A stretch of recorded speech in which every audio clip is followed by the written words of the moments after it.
Por 5 minutos, como líder, senador José Agripino.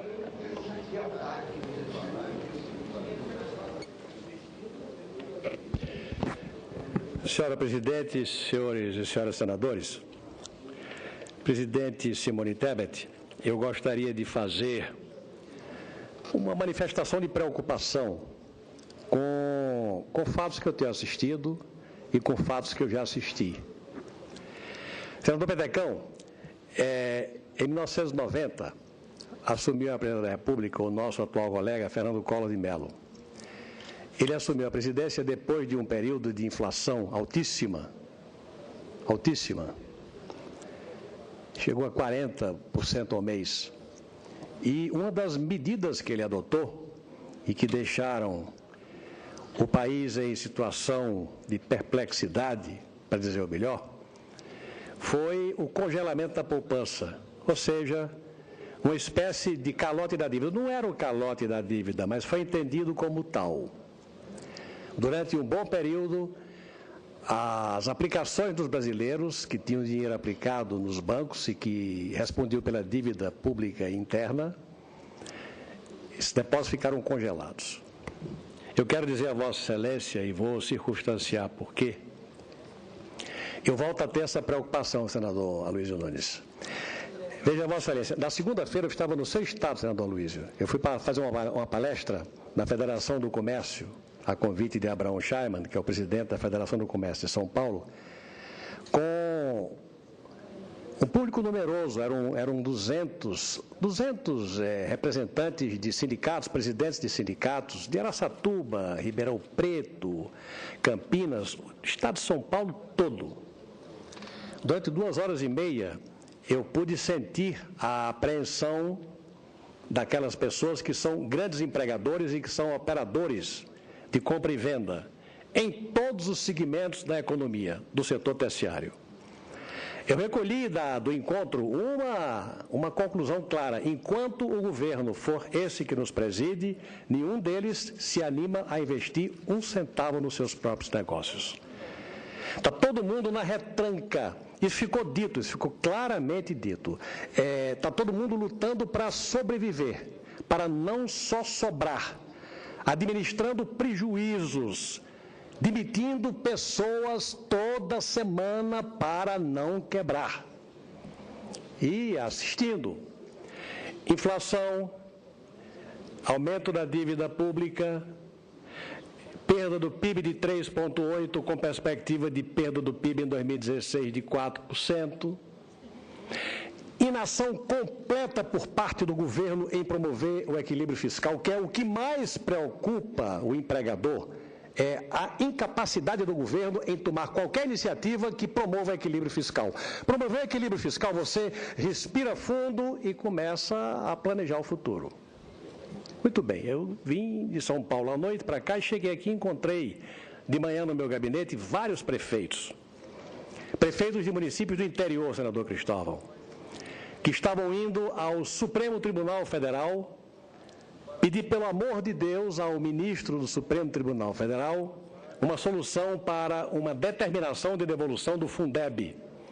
Um deles me disse: eu recebi de Fundeb, no mês passado, R$630 mil, R$530 mil, e a ordem que eu recebi foi de devolver R$670 mil.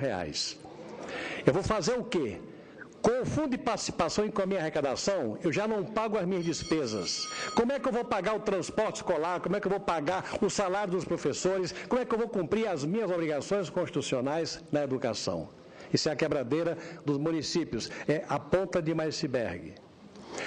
Hoje, quarta-feira, eu vejo a sofrida entrevista de um ex-colega nosso, por quem todos nós temos grande apreço, senador Dário Berger, que é o atual governador do Rio de Janeiro, Dornelles. Ele deu uma entrevista franca, sincera, disse que não tem como pagar a folha de pessoal, que vai caber a ele, no interstício em que ele assumiu pela doença do governador Pezão, e aqui vai a minha solidariedade ao governador Pezão e o meu desejo de que ele se recupere breve. Eu tenho grande apreço pelo governador Pezão e quero que ele se recupere breve. Mas Dornelles dizia que não tem como pagar e vai ter que anunciar a tétrica notícia do parcelamento do pagamento dos funcionários do Estado do Rio de Janeiro. Ou seja, nós estamos vendo um processo de esfacelamento da Federação Brasileira.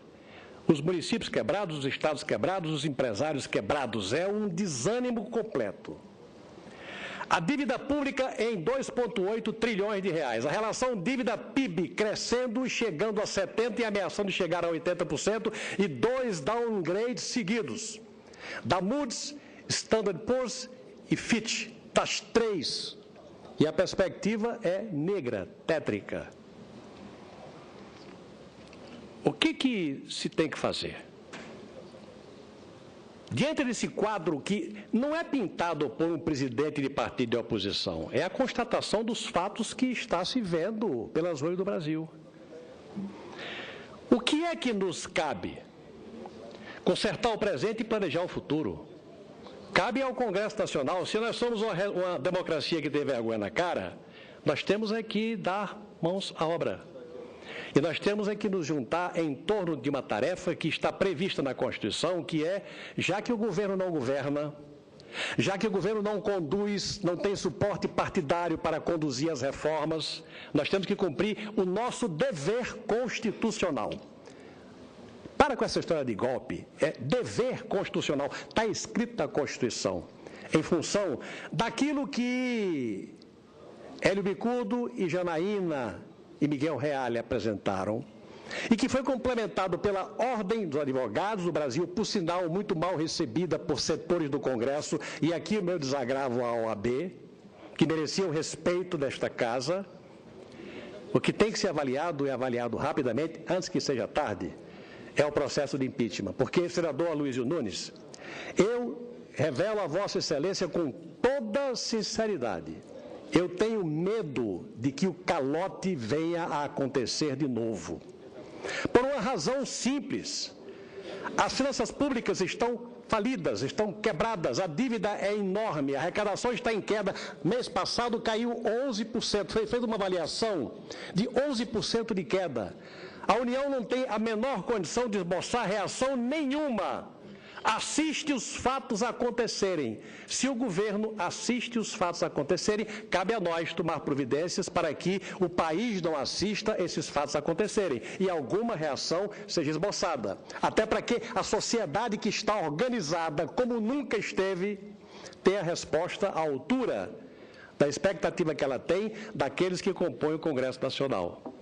A minha palavra, portanto, nesse dia, em função daquilo que eu vi, senador Raimundo Lira, na segunda, na terça e na quarta, de prefeitos, de empresários, de governadores, pela constatação dos números, pela constatação da desagregação da base partidária do governo, é dizer que não há outro caminho de salvação nacional senão a apreciação dos processos de impeachment antes que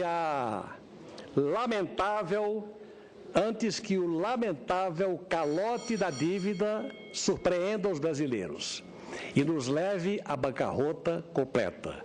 Antes que seja tarde, portanto, os partidos de oposição estão tomando providências, a sociedade está irmanada com os partidos de oposição e com os que estão se unindo à oposição em nome do interesse da sociedade, em benefício de um fato só: salvar o Brasil. Muito obrigado, presidente. Permite, senador, é possível... Com prazer, senador Cristóvão.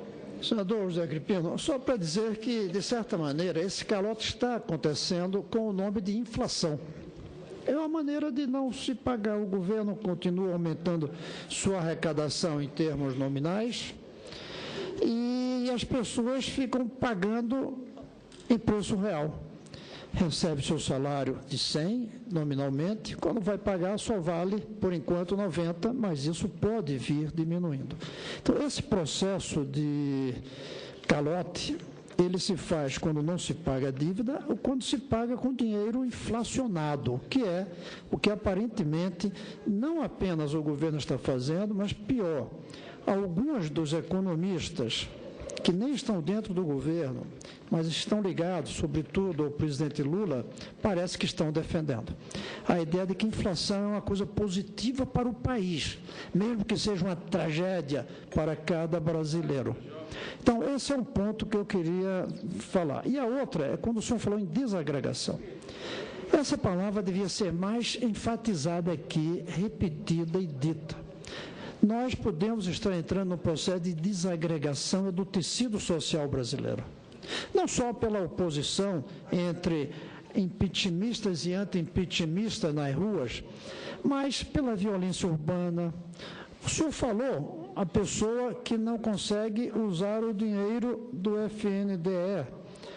Há uma desagregação da máquina pública brasileira.